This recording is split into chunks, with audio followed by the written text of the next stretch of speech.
अस्सलामुअलैकुम सामीन। आज जो अफसाना हम आपकी खिदमत में पेश कर रहे हैं उसका नाम है बख्शिश का दर खुला। इसे तहरीर किया है हुमैरा नौशीन ने। तो आइए अफसाना सुनते हैं। अम्मी खुदा के लिए अपने हाल पर रहम करें, क्यों खामखा गुनाहगार होती हैं? इस मुक़द्दस और बख्शिश वाले महीने में क्यों अपनी गुनाहों की गठरी को भारी कर रही हैं? ये नमाज, रोज़ा, तहज्जुद के नफिल, तस्बीहात सब बेकार हैं। कोई फ़ायदा नहीं होगा इन ज़िक्र अज़कार और इबादत का अगर आप रोज़े की हालत में इसी तरह दूसरों की ग़ीबत सुनती और करती रहीं। ऐ लड़की खबरदार, क्या औल-फौल बके जा रही है? ज़बान को लगाम दे। माँ के साथ ज़बान दराजी क्या तुझे जन्नत में लेकर जाएगी? इससे कबल कि मैं कुछ और कहती, अम्मी ने हाथ उठाकर गुस्से से मुझे खामोश कराना चाहा, लेकिन मैंने भी तहैया कर लिया था कि अब खामोश नहीं रहूंगी, चाहे मुझे उनसे कितनी ही सलावातें सुनने को मिलें। अगर जूते भी खाने पड़े तो खुशी से खा लूंगी, लेकिन अपनी माँ की इस बुरी आदत को ख़त्म करा के छोड़ूंगी। आज फिर अम्मी और हमारी पड़ोसन राशिदा खाला सर जोड़े बैठी थी और मौजू वही खासुल खास था। पूरे मोहल्ले की रिपोर्ट राशिदा खाला के पास होती थी, जिसे वो 12 मसाले लगाकर पेश करती और अम्मी उनकी ज़बान के खूब चटखारे लेती। नादरा की बहू का सुनाओ, कैसी है? सुना है बड़ा दान जहेज लेकर आई है। अम्मी जोड़ों के दर्द की वजह से मोहल्ले में कम ही आती जाती थी, इसलिए उनसे ही सारी रिपोर्ट ले लेती थी। अरे क्या पूछती हो नादरा की बहू का? सास की कंजूसी तो मोहल्ले में मशहूर थी ही, बहू सास से भी सवा सेर निकली। मजाल है कि झूठे मुंह चाय पानी का पूछ ले। नादरा ने एक दिन बहू को मेरे लिए चाय लाने को कहा और साथ ही आंख के इशारे से मना भी कर दिया। मैं देख तो चुकी थी, मगर सब्र किए बैठी रही। घंटा गुजर गया मगर चाय ना आनी थी ना आई। उस दिन से तो मैंने उसके यहाँ जाना ही छोड़ दिया। उन्होंने बुरा सा मुंह बनाकर कहा,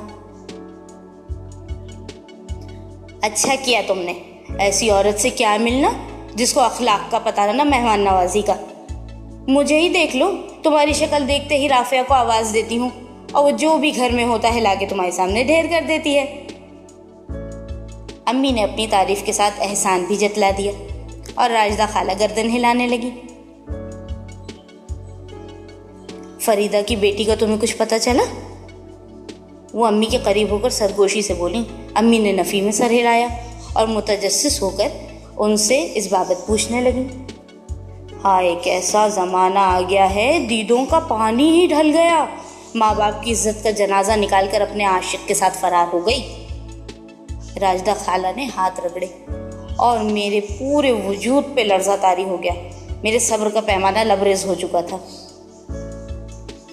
खाला, गोश्त आपकी मरगूब ग़िज़ा है। आज मैं आपकी इफ्तारी में मरे हुए जानवर का गोश्त पकाकर भेजूंगी। कपड़े प्रेस करना छोड़कर मैं उनके पास आ बैठी और मेरी बात सुनकर उनको पतंगे लग गए। शहनाज, तुम्हारी बेटी का दिमाग तो नहीं खराब हो गया? ये किस किस्म की बातें कर रही है? उनके माथे की त्योरियां चढ़ गईं और अम्मी मुझे खा जाने वाली नजरों से घूरने लगी। क्यों? मैंने ऐसी कौन सी बात कह दी है जो आप बुरा मान गई? मरे हुए जानवर का गोश्त आपको अच्छा नहीं लगता? तो फिर आप अपने मुर्दा भाई का गोश्त कैसे खाएंगी? ये जो आप इतनी देर से सर जोड़े दूसरे की ग़ीबत कर रही हैं, तो इसका अंजाम यही है ना? क्या आपने वो हदीस पाक सल्लल्लाहु अलैहि वसल्लम नहीं सुनी? एक दूसरे की ग़ीबत मत करो, क्योंकि ये एक ऐसा अमल है जैसे अपने मुर्दार भाई का गोश्त खाना। मैंने साफ बात मुंह पर कह डाली। शहनाज, जरा अपनी बेटी को समझाओ, मेरे मुंह ना लगे, हद हो गई। बड़े छोटे से बात करने की तमीज़ ही नहीं रही। माँ इतनी खुश अखलाक, मिलनसार, और बेटी उतनी ही मुंह फट और बदअखलाक। आइंदा मैं नहीं आने की इस घर में। वो अपनी चादर संभालती जाने के लिए उठ खड़ी हुई। अम्मी उनको रोकती रह गईं, मगर वो मुझे बकती झकती घर के दरवाजे से बाहर निकल गईं। इसके बाद अम्मी ने मुझे बेनक़द सुनाई कि अल्लाह दे और बंदा ले। इस घर में किसी का आना तो ज़बरदस्त ही नहीं होता। मैं जोड़ों की मरीज़ इस घर में अकेली पड़ी सड़ती रहूं। कोई 2 घड़ी को मेरे पास आकर बैठ जाए तो उसे बेइज्जत करके घर से बाहर निकाल देती है। तुफ है ऐसी औलाद पर जिसे न माँ का ख्याल है न पड़ोसियों से हुस्न सुलूक का पता। अम्मी सुनाती रही, मैं कान लपेटे सुनती रही। उस दिन के बाद से उन्होंने मुझसे बात करनी छोड़ दी। मैंने भी उन्हें छेड़ना मुनासिब नहीं समझा। राजदा खाला ने भी हमारे घर आना छोड़ दिया था। अम्मी का अब ज़्यादातर वक्त नमाज, तस्बीह और कुरान पाक की तिलावत करते हुए गुजरता। जब वो फारिग लेटी होती तो मैं कंप्यूटर पर कोई इस्लाही खुतबे की सीडी लगा देती और वो खामोशी से सुनती रहती। उस दिन असर की नमाज पढ़कर मैं अफ्तारी बनाने लगी थी जब अम्मी ने मुझे बयान की सीडी लगाने को कहा और मैंने फ़ौरन हुक्म की तामील की। हज़रत अनस रज़ी अल्लाह ताला अन्हु से रिवायत है कि एक हदीस में रसूलुल्लाह सल्लल्लाहु अलैहि वसल्लम ने इरशाद फरमाया, जिस रात मेराज में मुझे ऊपर ले जाया गया तो वहाँ मेरा गुज़र ऐसे लोगों पर से हुआ जो अपने नाखूनों से अपने चेहरे नोच रहे थे। मैंने हज़रत जिब्राईल अमीन अलैहिस्सलाम से पूछा, ये कौन लोग हैं?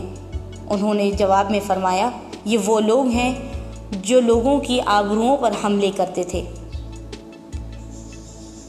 मौलाना साहब का बयान जारी था और मैं तिनखियों से अम्मी को देख रही थी। उनके चेहरे पर शर्मिंदगी के आसार नुमायाँ थे। मैं किचन से निकलकर उनके पास आ गई और कंप्यूटर का बटन ऑफ कर दिया। ये राजदा भी ना हर वक्त दूसरों की ग़ीबत करती रहती थी। इसके अलावा उसके पास कोई और बात ही ना थी। उन्होंने खुद कलामी की। नहीं अम्मी, आप उनको अकेला मोरिद इल्ज़ाम ना ठहराएं। वो अगर दूसरों की ग़ीबत करती थी तो आप भी तो ज़ौक़ शौक़ से सुनती थी ना। ये जान लें, ग़ीबत करने और सुनने वाला दोनों ही सख्त गुनाहगार हैं। आप उनके इस गुनाह में बराबर की शरीक रही हैं। ना आप दिलचस्पी और तवज्जो से उनकी बातें सुनती और ना वो किसी की बात यूं आगे पहुंचाती। लो, क्या आप घर आई किसी शख्स की बात भी नहीं सुनो? वो नाराज़गी से बोली।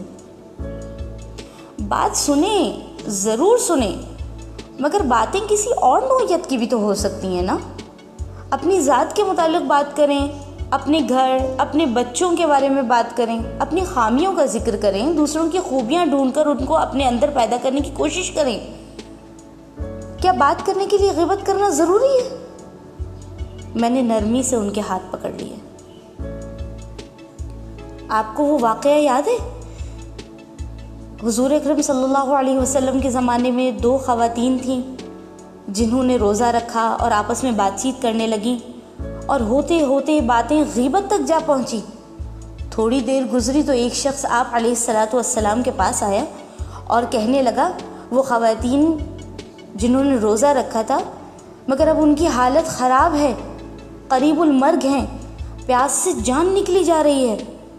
हुज़ूर अकरम सल्लल्लाहु अलैहि वसल्लम ने उनको बुलाया और हुक्म दिया कि एक बड़ा तसला लेकर आओ और उनमें से एक खातून को कहा कि उसमें क़ै करो। उसने क़ै करनी शुरू की तो वो पीप, खून और गोश्त के लोथड़ों से भर गया। आप सल्लल्लाहु अलैहि वसल्लम ने फरमाया कि ये तुम्हारे उन बहन भाइयों का खून, पीप और मुर्दा गोश्त है जो तुम दोनों ने रोज़े की हालत में खाया था। अफसोस, तुम दोनों ने रोज़े की हालत में जायज़ खाने से तो इज्तनाब कर लिया, मगर जो हराम था वो तुमने खा लिया। ग़ीबत करने वालों का भी यही अंजाम होता है। मैंने पूरा वाक़या अम्मी के सामने गोश गुजार किया तो उनकी आंखों से आंसुओं की झड़ी लग गई। मैंने उन्हें तसल्ली दी, मेरी प्यारी अम्मी, अल्लाह को आपकी नदामत के ये आंसू कीमती मोती से ज़्यादा अजीज़ हैं। अगर सच्चे दिल से अपने रब से माफ़ी मांग लेंगी तो अल्लाह आपके साबिक़ा जितने भी गुनाह हैं सब माफ़ फरमा देंगे। मैंने उन्हें मज़ीद हौसला दिया और इफ्तारी के लिए दस्तरखान बिछाने लगी। खाला, खाला, कहाँ गुम हो गई हैं आप? हमारा घर तो आपके बगैर बिल्कुल सूना ही हो गया है। मैं राजदा खाला के घर जाकर उनसे लिपट गई, मगर उन्होंने मुझे खुद से जुदा कर दिया और मुंह दूसरी तरफ फेर लिया। अभी तक नाराज़ हैं आप मुझसे? मैंने मुस्कुराते हुए उनकी गर्दन में बाजू हाइल कर दिए। अच्छा बात सुने, ये जो आपका लाडला पोता मोईद, जो आपको दुनिया की हर शय से ज़्यादा प्यारा है, अगर ये अपने आप को आग लगा ले तो क्या आप उसे बचाने के लिए आगे नहीं बढ़ेंगी? मैंने मोईद को उनके सामने किया। खाला ने ज़रा की ज़रा नज़रें उठाकर मेरी तरफ देखा और मोईद को अपने सीने से लगा लिया। अल्लाह ना करे जो मेरे बच्चे को कुछ हो कभी। देखा, किसी भी अपने की तकलीफ़ को तसव्वुर ही किस कदर सुहाने रूह है ना। यही बात मुझे सख्त अजियत में मुब्तला करती थी। आप और अम्मी मुझे बेहद अजीज़ हैं। आपको जहन्नुम की आग से बचाने के लिए ज़रूरी था कि मैं आपको उस काम से रोकूं जो आपको जहन्नुम की तरफ ले जा रहा था। आपके सारे आमाल अकारत जा रहे थे। मैं बड़े नर्म लहजे में बता रही थी कि उन्हें ये सब कुछ बुरा ना लगे। खाला, हम दूसरों के अयूब खोजते ढूंढते हैं, उन्हें खोजने और ढूंढने की बजाय अपने गुनाह अपने ही गिरेबान में क्यों नहीं झांकते? अगर हम अपनी बुराइयों से वाकिफ़ हो जाएं तो दुनिया में सब लोग हमें अच्छे लगने लगेंगे। ये बात नहीं थी कि अम्मी और खाला इन बातों से वाकिफ़ नहीं थी। वाकिफ़ तो ज़रूर थी, मगर उस पर अमल पैरा नहीं थी। मैंने भी अपना मिशन जारी रखा। खाला, किसी की ऐब जोई करना, किरदार कशी करना गुनाह कबीरा है। आपको पता है कि ग़ीबत करने वाले को पुलिस रात पर चलने से रोक दिया जाएगा जब तक वो उन लोगों से माफ़ी ना मांग ले जिनकी उसने ग़ीबत की थी। मेरी बातों से खाला के चेहरे पर तनाव कुछ कम होने लगा और मेरी बातों को तवज्जो से और दिलचस्पी से सुनने लगी। और फिर मेरी बातों के अख्तिताम पर उनके दिल की तो दुनिया ही बदल चुकी थी। मेरी नेक सीरत बच्ची, तुमने मुझे जहन्नुम के गड्ढे से बचा लिया, उसमें गिरने से बचा लिया, उसका लुक़मा बनने से बचा लिया। हम दिन में कितनी ही नेकियां करते हैं, किस्मत से जो एक आधी नेकी हो जाती है तो वो भी किसी की बुराई करके उसको दे देते हैं। सच कहा तुमने। अपने अयूब की आगाही अगर हमारे दिलों में पैदा हो जाए तो दुनिया में सभी लोग नेक लगने लगेंगे। वो झिलमिलाती आंखों से बोली और मैं खुशी से उनके गले लग गई। चलें तो फिर उठें, अम्मी कितने दिनों से आपका इंतज़ार कर रही हैं। आज मैंने वादा किया था कि 27वीं रात को हम सब मिलकर अपने खुदा के हुजूर अश्कबार होकर अपने गुनाहों की माफ़ी मांगेंगे। नादरा खाला, उनकी बहू और मोहल्ले की बेशतर ख़वातीन हमारे घर पर जमा हैं। आज की रात हम जैसे गुनाहगारों के लिए बेहतरीन मौका है। सभी ख़वातीन एक दूसरे से अपने किए की माफ़ी मांग लेंगी। इस तरह सबका पर्दा भी रह जाएगा। मैंने उन्हें समझाया। हाँ, ठीक कह रही हो। हम अपने रब को खूब राज़ी करेंगे, नदामत के आंसू बहाएंगे। वो गफूर रहीम है। वो 70 माओं से ज़्यादा प्यार करता है। यकीनन हमारी सच्चे दिल से की गई तौबा को वो कबूलियत की सनद ज़रूर बख्शेगा। राजदा खाला खुशी से सरशार लहजे में बोली और चादर ओढ़कर मेरे साथ घर की जानिब कदम बढ़ा दिए।